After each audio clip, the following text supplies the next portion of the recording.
so we're wrapping up.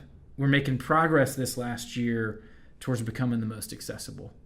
And I think what I've loved to hear, you've said this a couple of times, like for almost all of our fellows, we're the first investment they get. Yep. And I think that that's a huge thing to own and to take pride in, and to say, okay, maybe we are moving forward an investor. Mm-hmm. And I think for me internally, my internal dialogue is between Matt the entrepreneur and Matt the teacher. Mm-hmm. You don't have as much classroom time as I do, and so I think sometimes that can really hinder us because my inner teacher just assumes that we're just doing program. We're teaching people stuff. Right. And so I've really appreciated what you've brought to the table, not just as an engineer or even as someone who led our investments team for multiple years, but you've pushed us on that. And so let's switch to 2019 and talk about that concept, that what does it mean to you to be an investor? Right. And, there are two things that we'll dig into here. The most rigorous early stage investor, and then the most distributed. Again, that's a little bit more about the community, but and sort of the how. But high level thoughts on 4.0 moving forward, just wearing the clothes of an investor. Yeah, absolutely. And feeling good about being just that first investor. Yeah.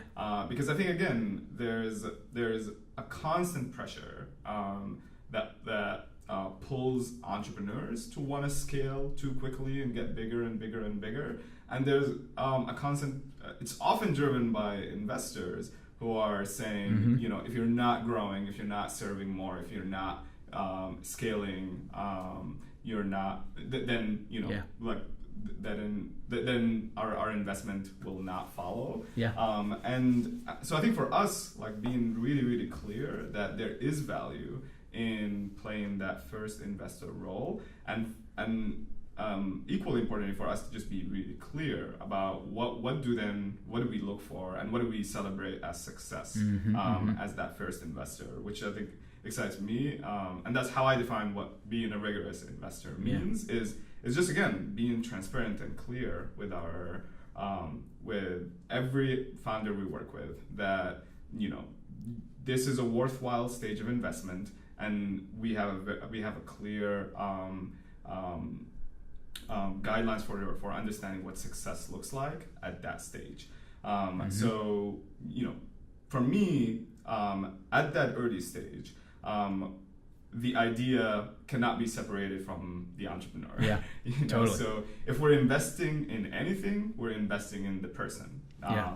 And if we're looking to grow anything or to see growth as an outcome, it's seeing growth in the mindsets and skills and relationships and learning of that entrepreneur, which are often different metrics than how success is measured later, which is, again, mostly institutional and organizational metrics, number of students that you work with, number of employees or jobs you've created, number, like the amount of revenue that or follow-on income that you've created.